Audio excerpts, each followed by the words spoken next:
May tirang tinapay ba kayo sa inyong bahay? Tara, gawin nating espesyal. Ito yung mga sangkap, 2 lata ng century tuna, mushroom, onions, shredded carrots, shredded cheese, breadcrumbs, itlog, ang ating mayonnaise, at syempre ang ating bread. So let's start. Ang una nating gagawin, kailangan kukuha tayo ng malinis na baso dahil ipa-flatten natin yung bread.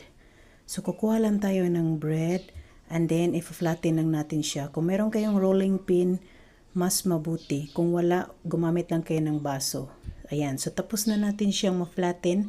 So let's proceed to the next procedure. Maghanda ng malinis na lalagyan at ilagay ang tuna, mushroom, hiniwa ko siya ng pino, onions, shredded carrots,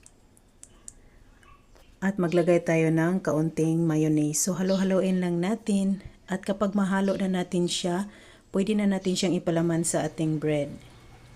Tatansya nyo lang kung gaano karaming ilagay nyo. Ayan, so maglagay tayo sa ibabaw ng shredded cheese. Isi-sealed natin siya. Magpahid tayo ng itlog sa gilid. Pagkatapos kukuha tayo ng isang bread at isi-sealed natin siya gamit ang tinidor. Ayan. So pagkatapos natin siyang ma-sealed, yung secure na siya na hindi siya mabubutas gaya niyan. Papahiran natin siya ng egg. Ayan.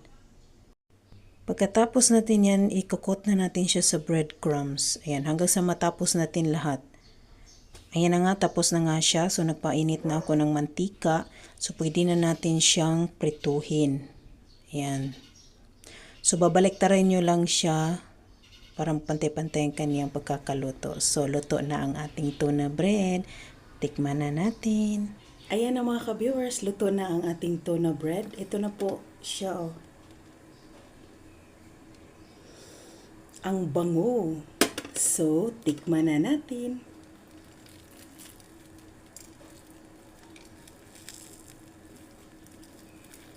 Wow! Ito po siya mga ka-viewers.